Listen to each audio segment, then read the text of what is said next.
حاسبة إلى صاحبة مشروع تصوير احترافي. أزول، مرحبا بك في الحلقة السادسة من ولادشي. عرفينا براسك. السلام عليكم. معكم إسلام، 29 سنة، من كازا. المشروع ديالي هو التصوير الحفلات والمناسبات، المهم أي مناسبة، أي حاجة عندها علاقة بالتصوير، فهذيك هي خدمتي. عاودي لينا كيفاش بديتي مشروعك. المهم بدات من لافاك، كنت في لافاك كنصور لي زاكتيفيتي ديال لافاك. من بعد دخلت لواحد الجمعيه ديال التصوير، غير فيها زعما دراري وبنات عاديين كنتعاملوا، زعما المهم كنوريو بعضياتنا، كنخرجوا كنصوروا. فبحال هكا جات خديت اباغاي بروفيسيونيل، وليت كنصور صحاباتي. يعني باقا لحد الان راه ما عنديش فكره مشروع، يعني غير بحال هكا كنمارس الهوايه ديالي. مهم من بعد اول حاجه درت هي المهم ماما كانت صاحبتها بنتها غتزوج، فهي غير زعما شافت عندي اباري وقالت لها زعما تجي تصور ليا وتصور لبنتي في داك النهار. فمشيت صورت عادي، ما عنديش فكره كيفاش كيتصوروا المناسبات، ما عنديش فكره كاع زعما كيفاش كيخدموا التصاور، كيفاش الاعراس. المهم مشيت داكشي اللي عندي شويه هو اللي زعما مشيت درت. فجيت وخديت دوك التصاور حطيتهم في فيسبوك. ما كنتش كنتسنى زعما صراحه هذاك لي كومونتير، والناس عجبوهم دوك التصاور بزاف. يعني شويه زعمت حطيتهم في لي جروب فيسبوك، فعجبني كنقرا لي كومونتير بزاف، وبدي كيسولوا الناس بحال كتخرجي، وانا راه ما حاطاش زعما الثمن ولا هذا الشيء خدمتي ولا. فهمت ما جاتني الفكره، قلت علاش لا ما نديرش واحد الثمن اللي هو قليل اللي نبدا به، المهم بحال درتها في يد الله. فصراحه ربي ملي كيبغي يقاد لك شي طريق كيهيئ لك الاسباب. يعني المهم جات وحده ورا وحده دايره واحد الثمن اللي هو لا راه قليل بزاف بزاف بزاف.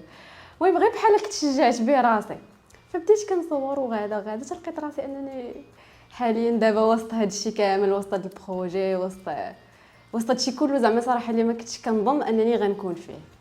شحال د الفلوس باش بديتي مشروعك اول مره؟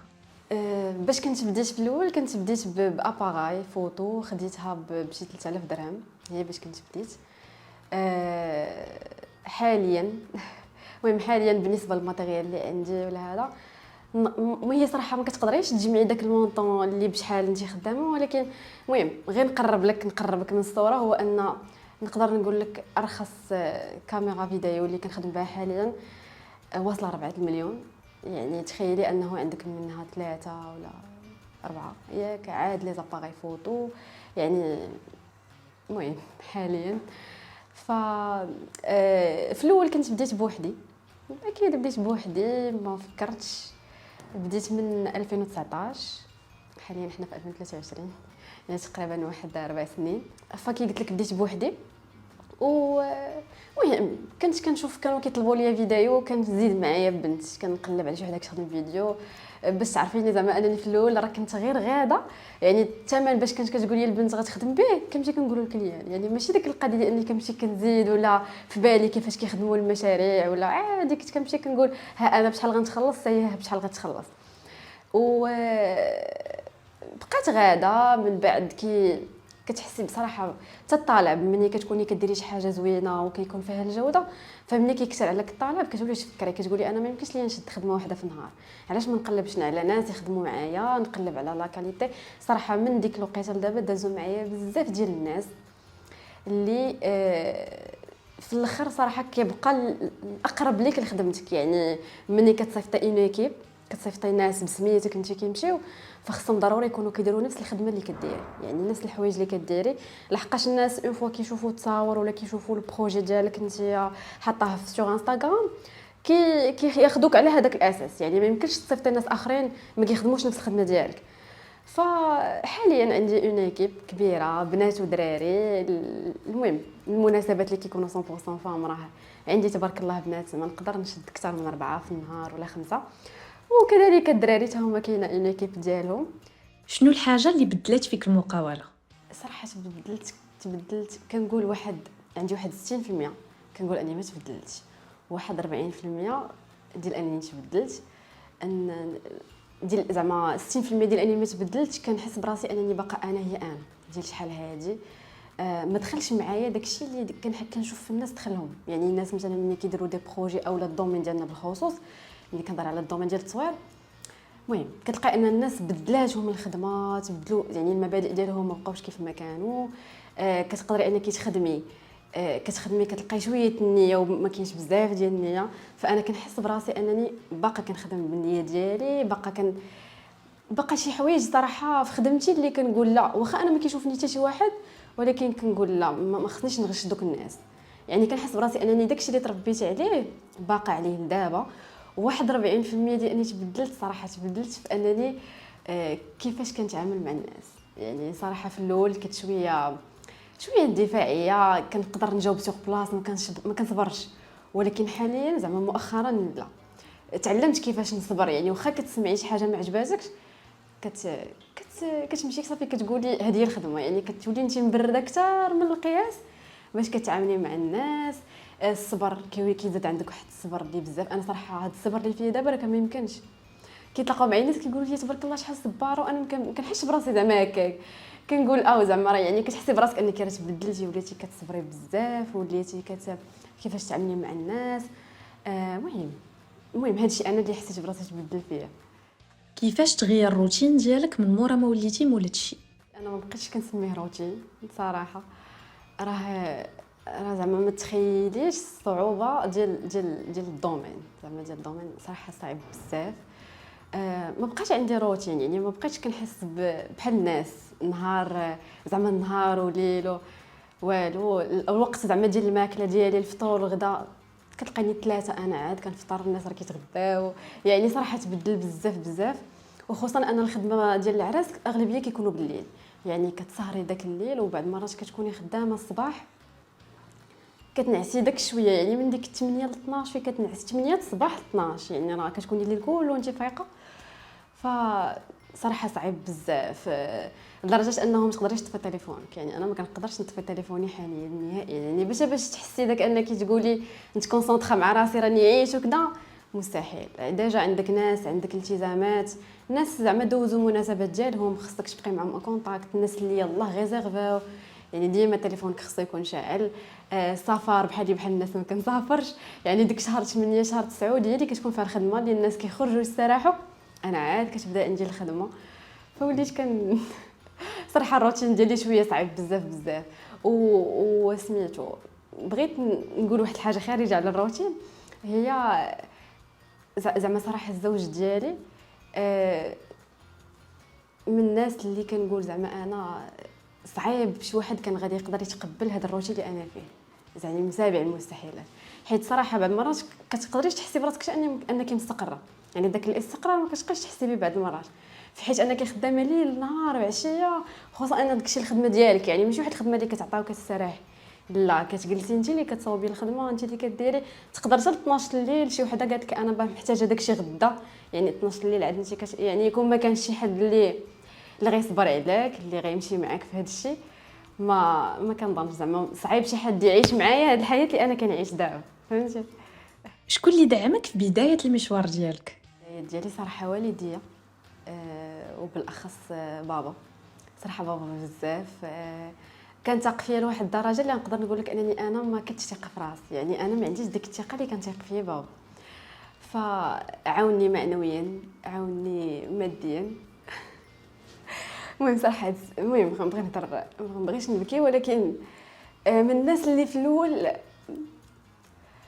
عاونوني معنويا وماديا. يعني المهم زعما قلت لك، يعني من الناس اللي في الاول حسيت بهم انهم عاونوني بزاف، لدرجه انه بزاف ديال الناس كانوا كيقول في العائله ولا اباغ العائله كيقول لك لا وهذا الشيء اللي غديري شنو غتستافدي به، انت قريتي. زعما قريت في لافاك، خديت الباك ديالي، بزاف ديال الحوايج. يعني كلشي كيتسنى منك انك تخدمي، يعني ديك الخدمه ديال 12 جوج ديال البيرو والستيلو. فبابا كان ديما كيقول لي لا ديري الحاجه اللي انت بغيتي، باغا هاد الحاجه انا معاك فيها، شنو خاصك. يعني هو اللي كان شرا لي اباغي في الاول، فيما كنحتاج اي حاجه كيقول لي انا معاك، يعني هاكي خودي ديري. العراسات بالليل كانت جاتني صعيب، ما كانتش زعما صراحه جاتني صعيبه انه كيفاش نقنع دار نخدم بالليل. يكفي انني نقولها لبابا وكنخليه هو كيتكلم. يعني هو كيهضر مع ماما كيقول لها هادي. فصعيب زعما في الاول صراحه بلا زواج وكتجي حتى 6 الصباح 5 الصباح، وديك الساعه ما عندي لا طوموبيل لا والو، يعني كتجي في طاكسي. يعني صراحه بزاف ديال الريسك اللي يعني صعيب شي حد غتلقى انه يوقف معك هكا. قولي لينا شنو هي اصعب خطوه جاتك؟ هو صراحه الدومين كامل صعيب، زعما صراحه شي حاجه اللي ما سهلاش. اي حاجه اي جانب فيه غادي يجيك صعيب. الجانب المادي، حيت ضروري خصك تشري الماتريال، وملي كتبغي تشري الماتريال كتبغي تقلبي زعما على كاليتي زوينه، فضروري ما كتخسري فلوس. يعني الا ما كاينش اللي يدعمك ماديا اولا انت هذا، راه صراحه هذه خطوه صعيبه. وحاجه اخرى هي صراحه الدومين فاش ملي كتبداي كتقدر تجيك ساهله، حيت في الاول ما كتكونيش عارفه بزاف د الحوايج. كيجيك ساهل، كتجي كتصوري، الناس كيعجبهم التصاور، كيهضروا معاك الناس كيسولوك على الخدمه ديالك، كيجيك كلشي عادي. ولكن امتى غتحسي براسك انك زعما راه الخطوه الصعيبه اللي غتعيشي هي ملي غتبغي تكبري البروجي. يعني ملي غتبغي تكبري البروجي صراحه داكشي كامل ما ساهلش. حاليا انا كنكبر بشويه بشويه، ما بغيتش صراحه نجي نيشان ندير استوديو كبير بحال الناس وكذا. مي مهم غادا خطوه خطوه. درت استوديو حاليا اللي هو كنصور فيه، ولكن صراحه ماشي داكشي اللي بغيت، باقا شي حاجه ما اكثر. فداكشي على زعما يعني باقا واحد الخطوه غادي ملي غتوصلي لداكشي اللي انت بغيتي، داك الاستوديو بالطريقه اللي انا كيفاش متخيلاه وهذا. فهذيك واقيلا هي اصعب خطوه غادي نعيش. باش تنصحي العيالات اللي باغيين يدخلوا المجال المقاوله؟ اي وحده غتبغي تدخل المقاوله ولا غتبغي دير بروجي، ف صراحه الصبر. واهم حاجه هو انك تكوني كديري شي حاجه اللي كتبغي، حيت اون فوا غديري واحد الحاجه اللي كتبغي غتصبري عليها بزاف. ملي كديريها غير على قبل الفلوس فضروري غتلقي راسك انك راه ماشي بالضروره في الشهر الاول ولا الثاني ولا السادس ولا العاشر غتربحي فلوس، وراه ممكن تخدمي عام عامين وعاد تبداي ترجعي راس المال. يعني الا ما كنتيش انت دايرها عن حب راه ما غاديش تكملي، ما غطوليش دغيا غتعياي. فاهم حاجه انا كتجيني اهم حاجه كل واحد يقلب على البوين اللي كتعجبو ويمشي فيها. يعني المهم ضروري التحديات، غادي كتحدي اي حاجه، راه كتحدي حتى المجتمع، راه ابار انك كتحدي راسك وبزاف د الحوايج راه كتحدي حتى باقي عندنا واحد العقليه ديال انك راه الخدمه ديالك شنو هي، انك تكوني كتخدمي من 12 من 8 12 جوج 6 وفهمتي شركه وكذا. هذيك باقي كيشوفوا هذيك الشوفه ديال هذه الامراه المستقله، ولكن راه العكس، راه ملي كديري بروجي ديالك وكتعطي فيه يعني هذا الشيء هذا بالنسبه لي انا بعدا مادام انك غتبغي ديري فانا غتحدي كلشي، تحدي بزاف الناس، يعني المجتمع ديالك وعائلتك وبزاف ديال هذا. فضروري من التحديات والزعامه، الا ما زعمتيش راه ما غديريش، خاصك تزعمي اي حاجه نفكر فيها ونزعم. وهذا الشيء اللي كاين بيان سور كلشي صراحه بالتوفيق ديال الله. يعني ملي كديري الله قدام عيناك كتبغي ديري شي حاجه فربي اكيد ملي كيشوفك انت راه كديري المجهود وهذا راه كيسر لك حتى هو الامور. شنو هي لا تسهيجوت بالنسبه لك؟ ليا صراحه هي واحد المنصه بعد اللي كتحسي براسك، بعد البنات اللي كيبغيو يديروا المشاريع كتدخلي كتلقاي واحد البنات بحالك يعني حتى هما باغيين يديروا، اولا كتلقاي ناس بادين دي بروجيس كيف انت كتحفزي. حاجه اخرى انا باقا نعقل على واحد الحاجه هي ديال سوق الجمعه. فيسبوك كان اللي كيدير شي حاجه كيحطها في داك زعما كيحطها في داك النهار.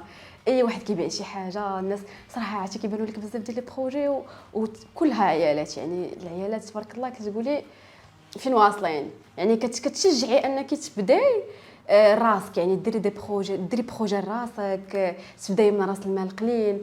كانوا فيه بزاف ديال النصائح. كانت في واحد الوقيته كانوا كيوصلوني بزاف كنا في الوقيته ديال لي زيمايل وهذا كيبقاو يوصلوك نصائح على كيفاش تبداي البروجي ديالك، شنو خاصك تعرفي شنو هذا.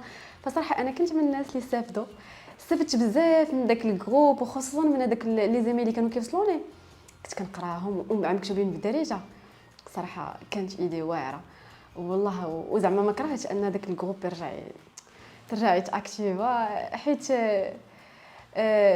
كنتي كتدخلي واخا ما تبارطاجيش انت شنو كنتي كديري كتلقاي ناس اللي كتقولي حتى كتحفزي وكتنوضي وكديري. فشكرا لهاجر، شكرا لك. صراحه ما كاينش شي وحده اللي غادي باش تفكري هذا التفكير خاصك تكوني مع هذوك الناس اللي كاينين في هذوك الجروب، وانت وحده ما كنتي معانا، فاكيد راه داكشي كاع اللي كنتي كتبغي توصليه لنا كان كيوصل.